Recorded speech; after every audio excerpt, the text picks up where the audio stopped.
નમસ્કાર દોસ્તો, વિડીયોમાં ફરી એક વખત તમારું સ્વાગત કરું છું. સૌપ્રથમ તો હું દેશની તમામ એવી જનતાનો ખૂબ ખૂબ આભાર માનું છું કે તમે વિપક્ષને વોટ કરી અને વિપક્ષને આટલો મજબૂત બનાવ્યો કે જે આ ઘમંડી અભિમાની સરકારની સામે બેસી શકે. ત્યારે ગુજરાતની આપણે વાત કરીએ તો ગુજરાતની અંદર હજી જનતા એટલી જાગૃત નથી બની, પરંતુ જે રીતે ગેનીબેન ઠાકોરે ભારતીય જનતા પાર્ટીને માત આપી અને 25 સીટની વચ્ચેથી ગેનીબેન ઠાકોર જે કોંગ્રેસ તરફથી ચૂંટણી જીતીને આવ્યા છે, એમનો પણ ખૂબ ખૂબ આભાર માનું છું. ભારતીય જનતા પાર્ટીના નેતાઓ એવા બણગાઓ ફૂંકતા હતા કે 26માંથી 26 સીટ ભારતીય જનતા પાર્ટીની છે, એક પણ સીટ કોઈ બીજા પક્ષને મળશે નહીં. ત્યારે એ પણ એમના નિવેદનો ખોટા પડ્યા, 400 પારના નિવેદનો પણ ખોટા પડ્યા.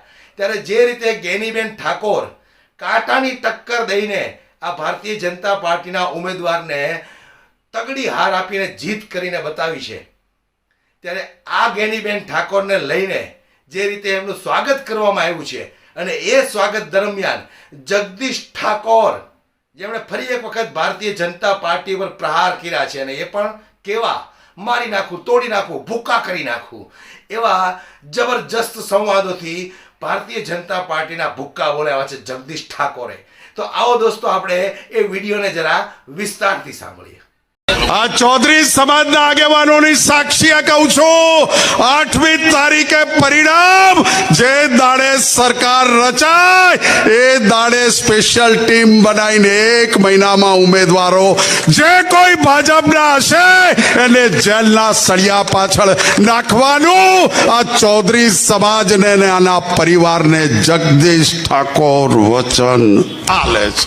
હેલિકોપ્ટર વાળાએ કહ્યું છે કે સાહેબ ત્યાંથી ઉઠતા એમ કહ્યું કે 10 મિનિટમાં નહીં આવો, પીએમ આવે છે 3 કલાક નહીં ઉડાય. અંચય ભાજપે ચાલુ કરી છે. એટલે આપણી વચ્ચે વાત કરીને નીકળીશ.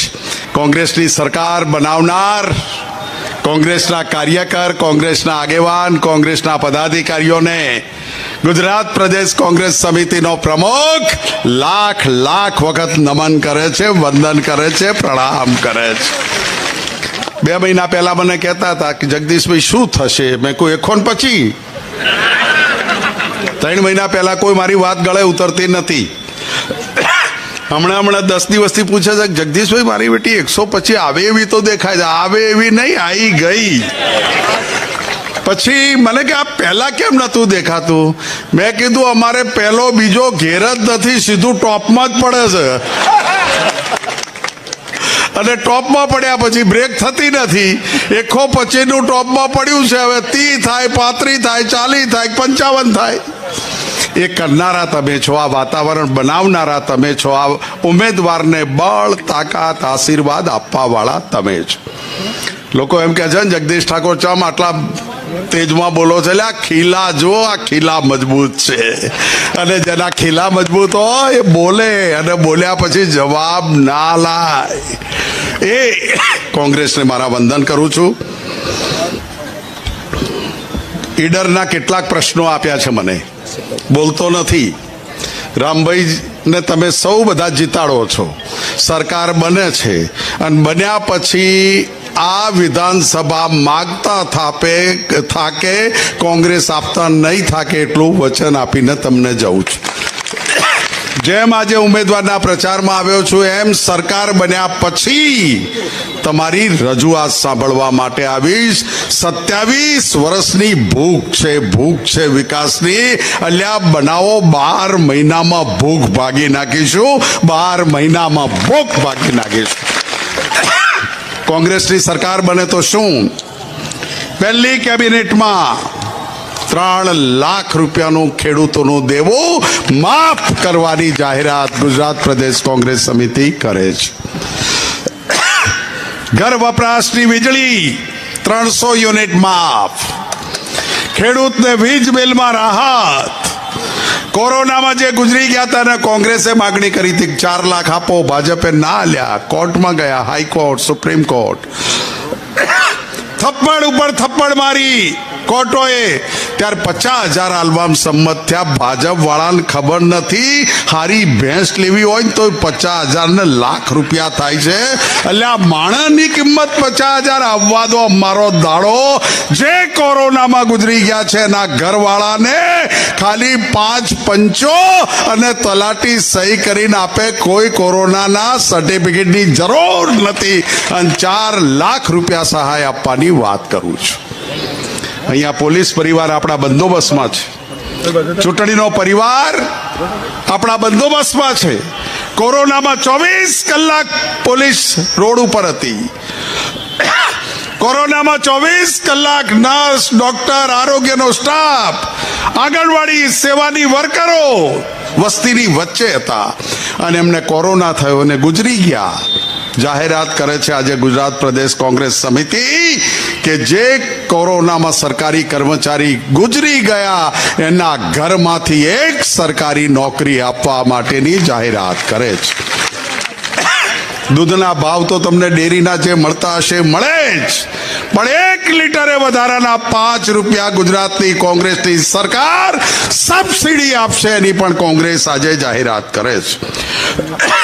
અહીંયા છોકરાઓ, યુવાનો, દીકરા દીકરીઓ તલાટીની પરીક્ષા આપતા હશે, પોલીસમાં જવાની પરીક્ષા આપતા હશે, ફોરેસ્ટની પરીક્ષા આપતા હશે, પંચાયત વિભાગની આપતા હશે અને 27 વર્ષથી ભાજપ છોકરો કાળી મજૂરી કરીને પરીક્ષા આપીને ઘરે આવે છે અને ટીવીમાં જોવે છે પેપર ફૂટ્યું. આવા 30 પેપર ફોડ્યા. શું કે છે? આ બેઠા એમાંથી એકેને પોલીસનો યુનિફોર્મ નહીં પહેરવા દઉં. આ બેઠા છે એમાંથી કોઈને તલાટી નહીં બનવા દઉં. આ બેઠી છે બહેનો એમાંથી કોઈની દીકરીને આંગણવાડીમાં નહીં લઉં, કોઈને શિક્ષિકા નહીં લઉં. અને આ બનાવો કોંગ્રેસની સરકાર. આ બેઠા છે ને જરૂરિયાત છે એવાના ઘરમાંથી 10 લાખ કોંગ્રેસ નોકરી આપવાનું વચન આજે તમને સૌને આપે છે. અને એટલે જ સ્વાસ્થ્ય માટે 10 લાખ રૂપિયા સુધીનું દવાખાનું મફત, એનું જે પ્રીમિયમ ભરવાનું થાય એ કોંગ્રેસની સરકાર ભરશે. અને દવાખાનાના કારણે કોઈને ઊંચા વ્યાજના રૂપિયા ના લેવા પડે, ઘરબાર વેચવા ના પડે, જમીન ગીરવે ના મૂકવી પડે. એટલે 10 લાખ રૂપિયા સુધીનું દેવું, 10 લાખ રૂપિયા સુધીનું દવાખાનું મફત આપવાની જાહેરાત કરે છે. દીકરીઓને જેટલું ભણવું એટલું ભણે, પહેલા ધોરણથી માંડી જેટલું ભણવું એટલું ભણે. દીકરીઓની કન્યા કેળવણી મફત. આ વાત જાહેરાત કોંગ્રેસ કરે છે. 3000 માધ્યમિક શાળાઓ અંગ્રેજી મીડિયમની બનાવવા માટે કોંગ્રેસ વચને બંધાય છે. બધા કહે છે ભાજપવાળા આ ગેસનો બાટલો તો હમણાં 300-400 મળતો હશે. આ ભાઈઓને તો ખબર જ નહીં ગેસના બાટલાનું શું છે. કેટલા છે બહેનો? 1100. પેલા બેન આમાં હાથ કરી ગયા છે. 1160. મેં ભાજપવાળાને કહ્યું, મેં કહ્યું આ 1100 અમે તો 300-350 તમને સરકાર આપીને ગયા હતા, તમે કેમ 1100-1200? તો કે સાહેબ આ તો ઇન્ટરનેશનલ ભાવ છે. તારે અમારા મનમોહનની સરકાર હતી, લીડરમાંથી ભાવ પડતા હતા. તમારા ઇન્ટરનેશનલ ભાવ તો અમારા ઇન્ટરનેશનલ ભાવને કોંગ્રેસ આજે વચને બંધાય છે. મારી માતાઓ બહેનો જે ઘરમાં રસોડામાં કામ કરે છે એનો ગેસનો બાટલો 500 રૂપિયાથી વધવા નહીં દઈએ. આ પણ આજે જાહેરાત કરીએ છીએ. તમારે અહીંયા ઈડરમાં ક્યાંક નાકા ઉપર લોકો મજૂરો આવે, સવારે કડિયા કામ કરતા હોય, મજૂરી કરતા હોય, ખોદકામ કરતા હોય, પાયા ખોદતા હોય, નાનું સુથારી કામ કરતા હોય. એવું નાકું ભરાય છે કે નહીં રામભાઈ? એ નાકા ઉપર કોકદાડો જોજો, મેં તો કલાક જોયું છે. સવારના 7 વાગ્યાના આવી જાય. જેને કામ જોઈતું હોય એ કામ લેવા વાળો 2 મજૂરને લઈ જાય, 3 ને લઈ જાય. 200-300 જો લોકો ઊભા હોય એમાં એવું પણ બને કે 100 લોકોને કોઈ કામે લેવાય ના આવે. અને 11 વાગ્યા સુધી હાથમાં ટિફિન હોય એ ત્યાં બેસે. અને કેટલીક વખત તો મેં જોયું છે કે કોકના ઉછીના પાછીના લઈ અને મિસ્ત્રી સાહેબે ઘરે જાય છે અને એમ કે મજૂરી મળી છે, લો આ 300 રૂપિયા. એ 300 રૂપિયા આપે છે ને ત્યારે એના ઘરનો ચૂલો સળગે છે. આવા પરિવારોને કોંગ્રેસ ઓળખે છે, આવા પરિવારોને કોંગ્રેસ જાળવે છે. અને ઇન્દિરા રસોઈ યોજનાના નામે ગુજરાતમાં જેટલા નાકાઓ છે ને જેટલા સામાન્ય મધ્યમ ગરીબ વર્ગના લોકો છે એને 8 રૂપિયામાં ભર પેટ જમવાનું આપવાની કોંગ્રેસ જાહેરાત કરે છે. દીકરીઓ વિધવા થાય છે. 22, 23, 24 વર્ષે જે દીકરી વિધવા થાય, ભણ્યા ગણ્યા ન હોય, ગરીબ ઘરની વિધવા હોય, સાસરીમાં કોઈ સાચવનાર ના હોય અને પિયરમાં એને કોઈ રાખનાર ના હોય, એ દીકરીઓની દશા શું થતી હોય એ કોંગ્રેસને ખબર છે. અને એટલે આજે જે વિધવા સહાય મળે છે એના કરતા 4 ગણું વિધવા સહાય આપવાની કોંગ્રેસ જાહેરાત કરે છે. અને ફોર્મ આડાવડા નહીં, 4 જણા સહી કરીને આલે ને એના પતિનું મરણ સર્ટિફિકેટ આલે તો વિધવા સહાય ચાલુ. પાછા નિયમ ભાજપે શું કર્યા છે? 21 વર્ષનો દીકરો થઈ જાય તો વિધવા સહાય બંધ. અલ્યા 21 નહીં, એ બેન દીકરી 22, 23, 24 વર્ષની વિધવા થઈ છે અને એનું મૃત્યુ ના થાય ત્યાં સુધી એની વિધવા સહાય ચાલુ. આ બધું કોંગ્રેસ ચમ કરે છે? મિસ્ત્રી સાહેબના પરિવાર છે, આ રામભાઈના કુટુંબ છે, આ દિનેશભાઈના કુટુંબ છે, અમારા ડાયાભાઈનું મોટું કુટુંબ છે.